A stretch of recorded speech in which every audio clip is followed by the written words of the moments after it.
Autumn, 1874, Cheyenne, Wyoming territory. The wind blew like it had a grudge, kicking up grit and coal ash from the departing train. It painted the sky in dull gray streaks and rattled the loose boards underfoot like dry bones chattering. Folks huddled in their coats and shawls, waiting for nothing in particular. Nobody lingered long this time of year. The weather had teeth, and that's when I saw her. A girl, barely more than a girl, stood near the far end of the platform, swaying like a loose plank in the wind. She was all edges and shadows, bonnet torn at the brim, dirt on her cheek, her thin dress clinging to her legs in the cold. One hand gripped a weather-worn satchel like it held her life inside. The other pressed against her side, where her ribs jutted out beneath worn fabric. Her ankle buckled first, then her knees. She crumpled like a paper doll at the edge of the station, one boot twisted beneath her, and a sick crack echoing too softly to register with most. But I heard it. I was already walking toward her. Nobody moved, just watched her drop like a sack of bones. That's when he stepped forward, boots scuffing wood, face half in shadow, like he was always meant to. The station master, a squat man with more belly than backbone, grumbled and waved a hand like she was a stray dog. "She ain't ticketed. We ain't a shelter." He looked at me sideways as I passed. "Not your problem, mister." I didn't answer, just kept walking. She was breathing, barely. Her lips were cracked open and purple at the edges. A heavy bruise spread from her jaw to her temple, faded at the edges like a sick halo. Her eyes fluttered open as I knelt down. Green, not the sharp kind, dull, tired, like leaves left too long in frost. I didn't ask questions, didn't need to. I lifted her up. She barely weighed more than a sack of flour. "Another broken girl," someone muttered behind me. "He'll regret that." Maybe they were right. I didn't care. The mule cart was hitched just outside the station, covered with a patchy canvas. I laid her across a bundle of wool blankets, careful with her ankle. Her satchel I placed beside her. She clutched it even in her sleep. That we left without ceremony, the rickety wheels groaning against frozen ruts in the earth. The road westward was quiet, pine trees bowing under the weight of their own silence. The halfway cabin wasn't much, just a single room with a stove, cot, and rain barrel out back, but it was mine. I built it after the war, halfway between Deadwood Trail and nowhere. A place to disappear if a man needed to. She didn't wake when I laid her on the cot. That I stoked the stove and waited. That night, she tried to run, didn't get far. Her foot caught a root outside the door, and she hit the earth hard. When I found her, she was curled in a heap, teeth chattering, sobbing into her hands. That I didn't touch her, just stood there until her sobs turned into breath again. Then I knelt, set the lantern down, and held out my coat. She didn't take it, but she let me carry her back inside. By morning, the fever had set in. Her skin was slick and pale. She muttered in dreams, words I couldn't make out, names maybe. A mother, a promise, a prayer. I cleaned her ankle as best I could, fashioned a brace from a cut cane rod and old leather straps. She stirred once, flinched, and then went still. Didn't ask for help. Didn't thank me. Didn't need to. She woke late afternoon, eyes fluttered open slowly, like she wasn't sure if she wanted to see the world again. Her lips moved before her throat caught up. Where am I?" "My cabin," I said simply. "You fell." She blinked hard, trying to sit up, winced. "Why help me?" The question hung in the air. Why indeed? I'd seen too many like her before, bruised, hunted, running from something the world didn't want to admit still lived in men's hearts. That I looked at her, really looked.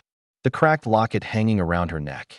The way she clutched her satchel in her lap, like it contained the last scraps of her story. And something else, some piece of defiance in her spine. Bent but not broken. I gave the only answer I could. "Didn't look like you had a reason to get up." She looked at me like she wanted to hate me, but didn't have the strength.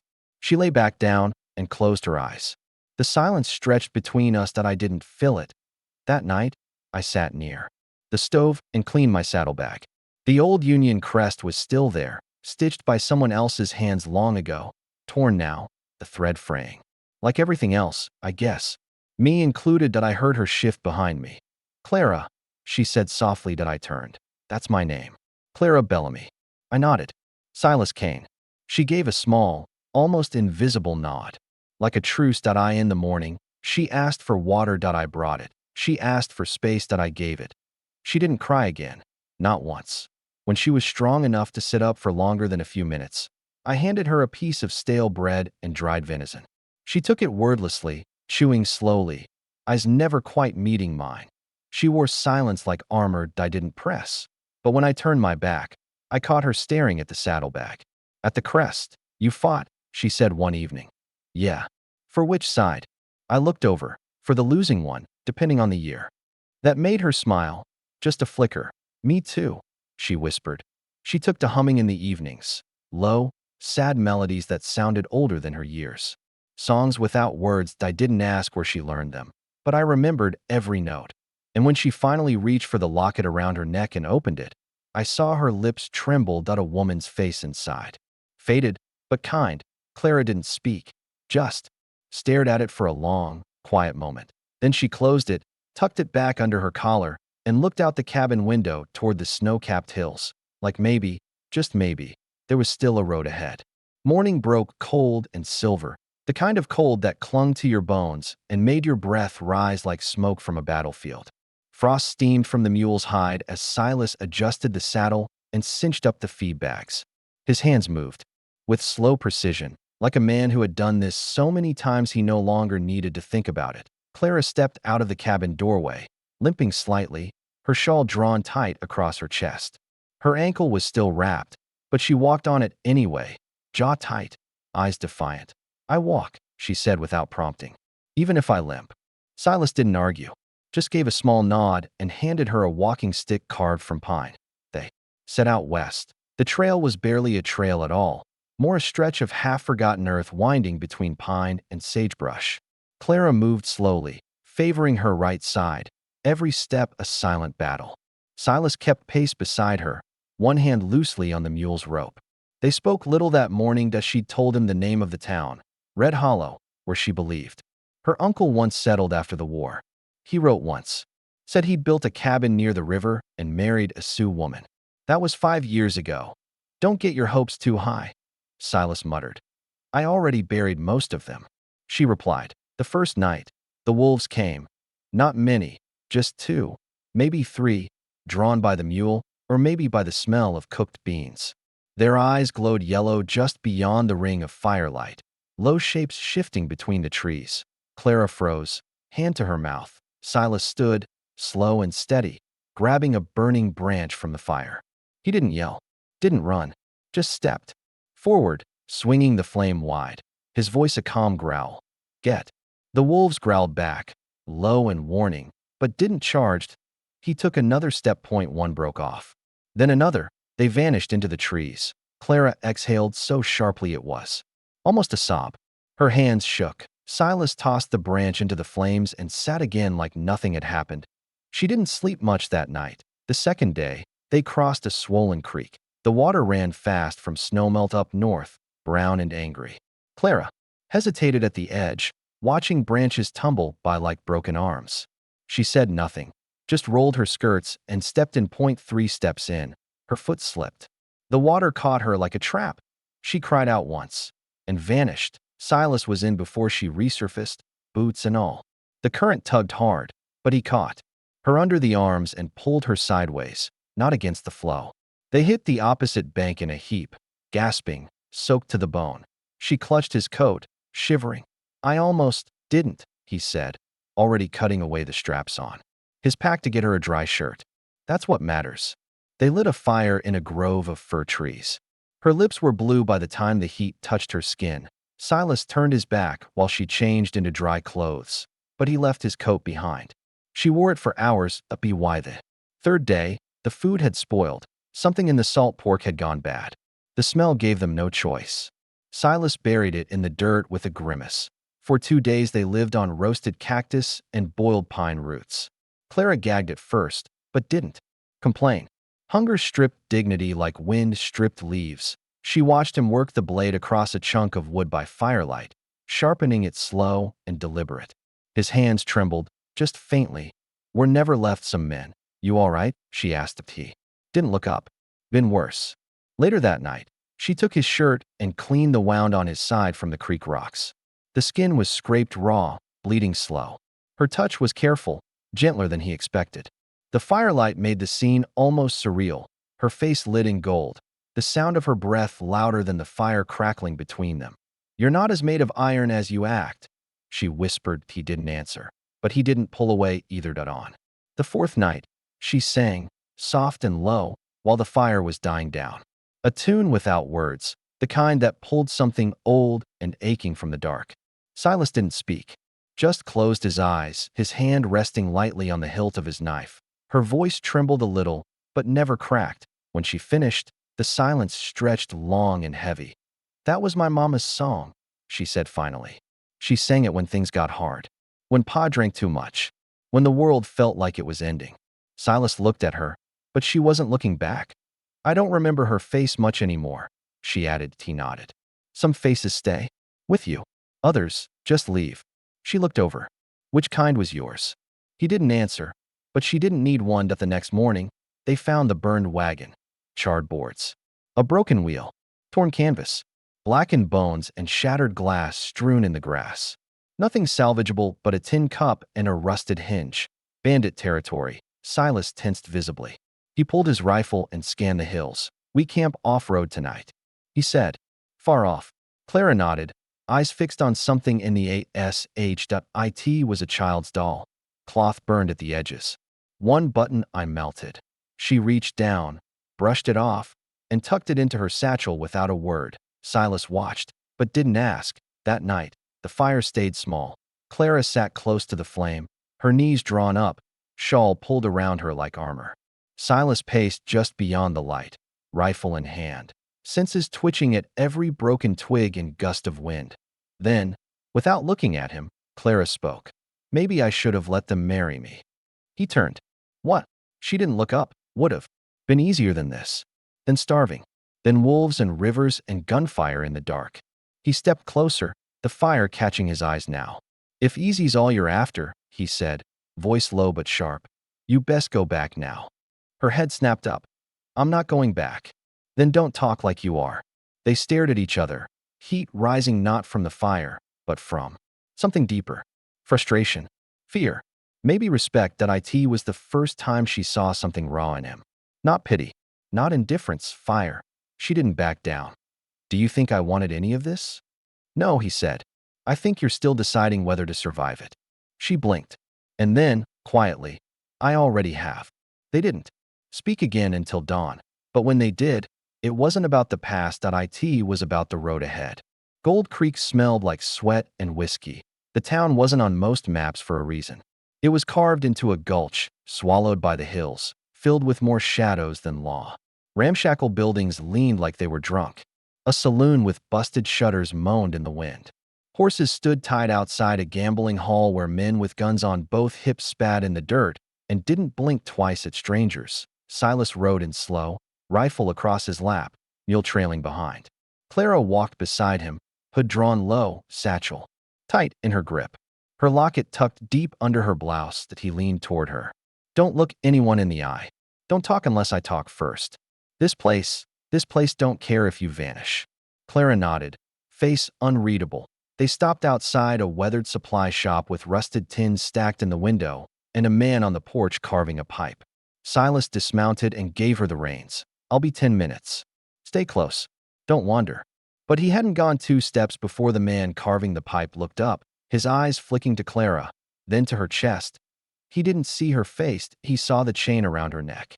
Inside the shop, Silas negotiated hard for dry beans, rifle cartridges, and clean water skins. Gold Creek charged 3 times normal rates, but the man behind the counter didn't argue. He just counted with one hand and cocked a revolver with the other. "West Trail's rough," the trader muttered. "Bandits cleaned out a wagon last week. Burned the whole damn thing." "I saw," Silas said. "Left it in the dirt." The man nodded once. "Then you know what's coming." Outside, Clara's breath hitched.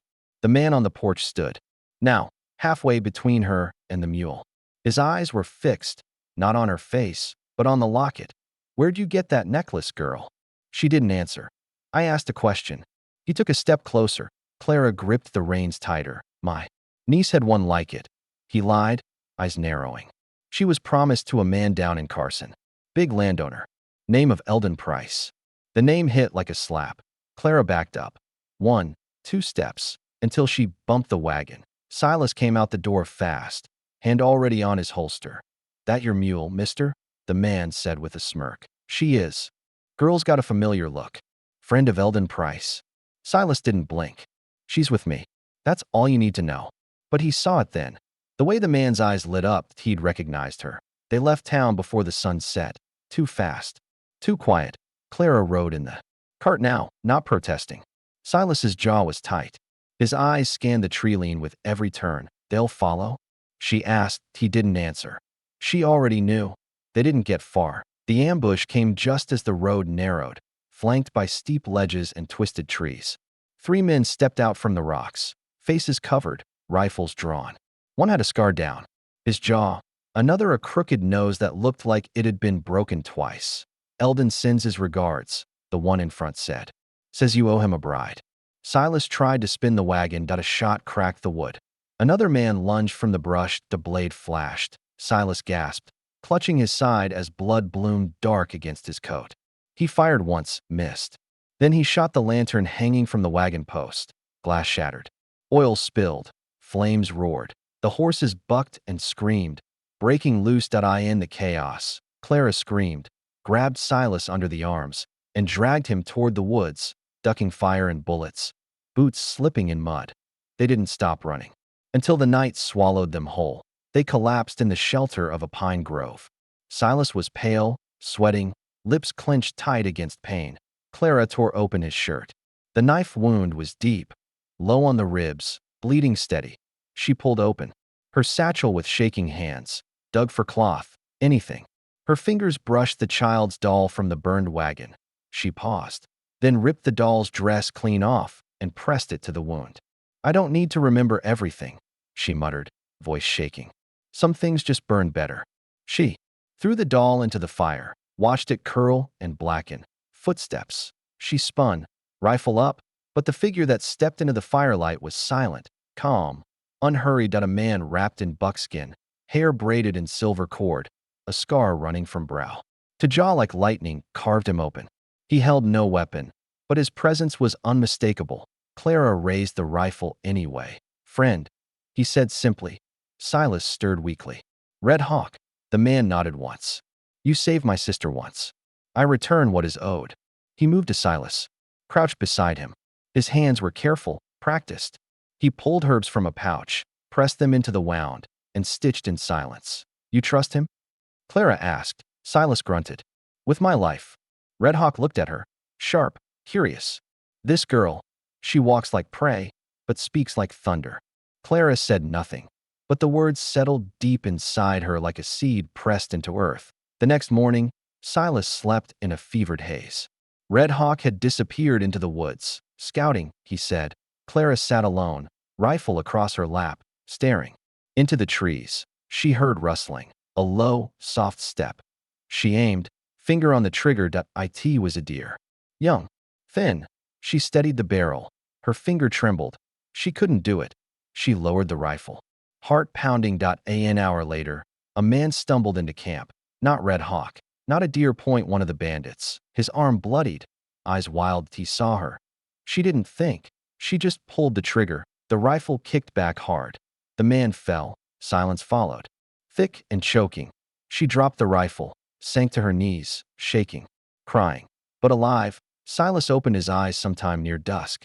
She was sitting nearby, arms wrapped around her legs. You shot him? He rasped. She nodded without looking up. He turned his head, groaned from pain. Didn't want this for you. She looked at him then, eyes red, voice steady. You didn't. Give it to me. I took it. He didn't argue that he couldn't. They buried the man before dark. Clara marked the grave with stones. Red Hawk returned after nightfall, dropped a dead pheasant at her feet. She cleaned it without a word. He watched her hands move. Nodded. Your hands are strong, he said. But your heart, that is stronger. Clara didn't answer, but for the first time since Missouri, she believed it might be true. The wind changed at the ridge. It carried the bite of pine and distance, sweeping over the high plateau like it had a message no one could read. Grass grew short here, cut low by wind and hoof. and the land opened wide in every direction.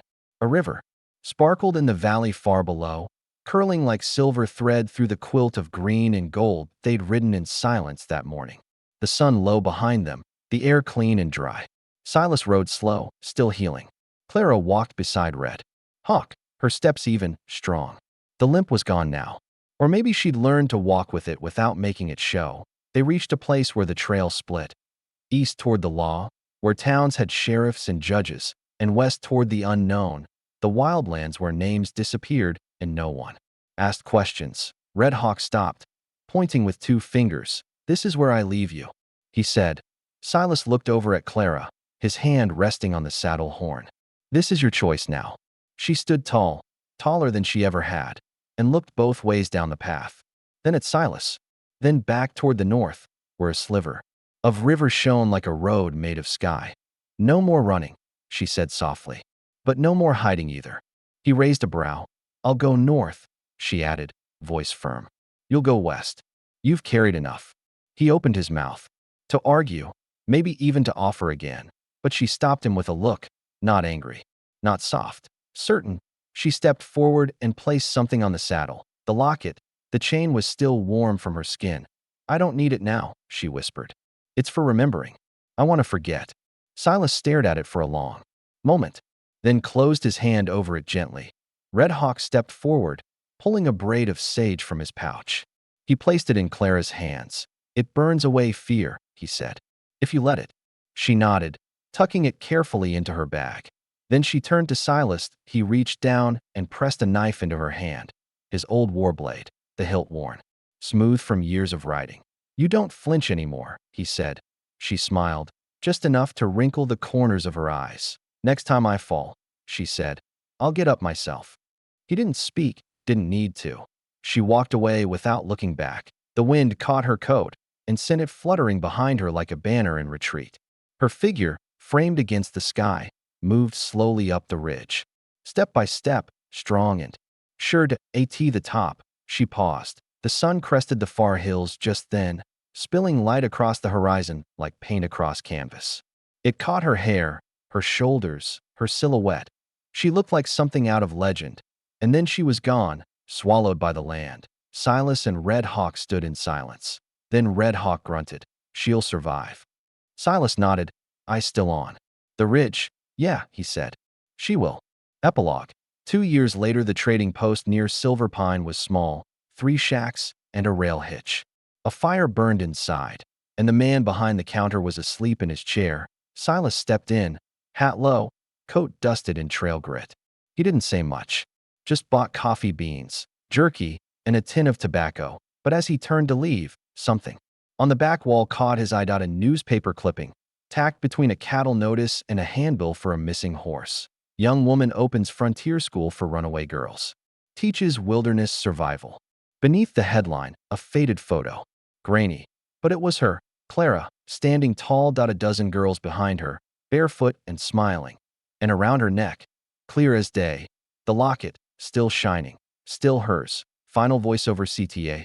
"Some people get carried, so they can learn to walk again.